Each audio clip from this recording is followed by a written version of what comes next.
दहेज हत्या की तमाम घटनाएं आए दिन हुआ करती हैं और बहुत ही ये समाज का एक बहुत ही बुरा रूप होता है जिस समय किसी की हत्या पे आप उतारू हो जाते हैं, जिसे आप अपने घर में अपने घर की लक्ष्मी के रूप में लाए रहते हैं। साथ ही कई जगह पे ये भी देखने को मिल रहा है कि पुरुष वर्ग भी प्रताड़ना नहीं सह पा रहा है, दबाव नहीं सह पा रहा है ससुराल का, पत्नी का, और वो भी आत्महत्या कर ले रहा है।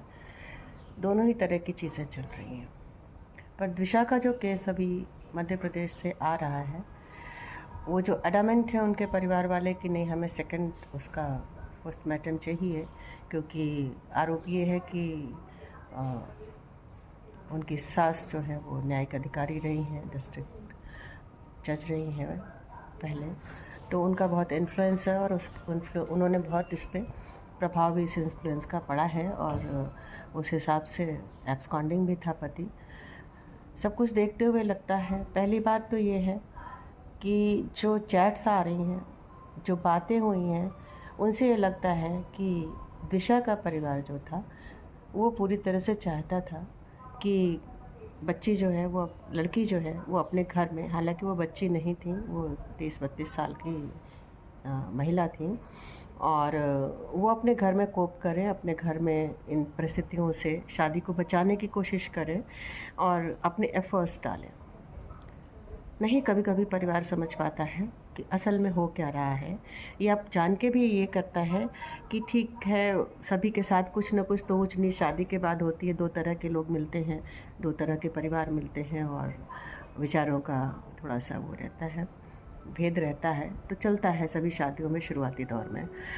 पर यहाँ तो वो बार बार कह रही थी कि मैं रह नहीं पा रही हूँ। तो थोड़ा तो, या आप उन्हें बहुत ही सोबर कह लीजिए या उनको बहुत संस्कारी कह लीजिए उस परिवार को, जो उन्होंने अपनी बेटी पे इस बात पे ध्यान नहीं दिया कि अलगाव भी किया जा सकता है, और बेटी खुद से ख्वाहिश करके दोबारा गई भी उस घर के अंदर। तो ये सब साक्ष्य देख करके तो ये लगता है कि बेटी चाहती थी कि उसका परिवार बच जाए, माँ बाप चाहते थे कि रिश्ता बना रहे, तोड़ना नहीं चाहते थे, जो आजकल जरा सी बात पे तलाक हो रहे हैं।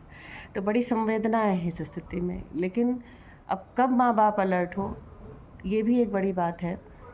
दूसरी बात यह है, जिस हिसाब से उनकी सास गिरिबाला सिंह, पूर्व मजिस्ट्रेट, बयानबाजियाँ कर रही हैं, जिस हिसाब से वो बातें कर रही हैं, एक जो वीडियो आ रहा है साथ में कि उनका भाई दिशा का जाता है बात करने के लिए माता और अपने बड़े भाई के साथ में वहाँ पे, और इसको फ्रूटफुल कराने जाता है कि आपने ऐसे आक्षेप क्यों लगाए, ऐसे शब्द अपशब्द क्यों कहे और ऐसे पुरानी ज़िंदगी को क्यों कुरेदा।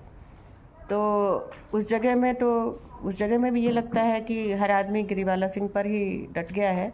लेकिन बात ये है कि बेडरूम की बात थी, तो बेडरूम से बाहर आई कैसे, और बाहर आई तो वही परिवार है, वो माँ बाप हैं, इधर के भी उधर के भी, जो बच्चों को पालते हैं, तो बीच में आते हैं जब ऐसे बंधन टूटने की कगार पे आते हैं। तो इसमें ऐसा कुछ उनकी सास का भी बुरा रोल नहीं कहा जा सकता। जो बातें आ रही हैं उनमें ये पूछा जा रहा है आपने ऐसा क्यों कहा, तो ऐसा इसलिए कहा क्योंकि बेटा उनके पास गया होगा कि मैं नहीं रह पा रहा हूँ, बहू अपने घर गई होगी कि मैं उनके पास नहीं रह पा रही हूँ, ऐसी ऐसी बातें मुझे बोली जा रही हैं।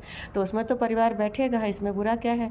और अगर वो पूछ रही हैं कि आगे भी ऐसा होगा क्या, तो कोई गलत भी नहीं पूछ रही हैं, इसको अन्यथा न लिया जाए।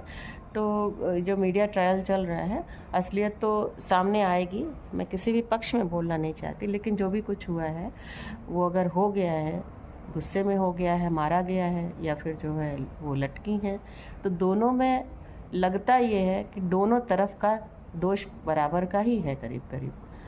चाहे वो शादी बचाने के चक्कर में बहुत ही ज़्यादा उसको सहने को कह दिया माँ बाप ने और अब चूक गए हैं और अब परेशान हो रहे हैं, और चाहे गिरिबाला सिंह अपने बेटे की हरकतों से परेशान हुई हों या जो भी वहाँ पे घटना हुई हो, अभी तो सारा ट्रायल चलेगा जो सामने आएगा।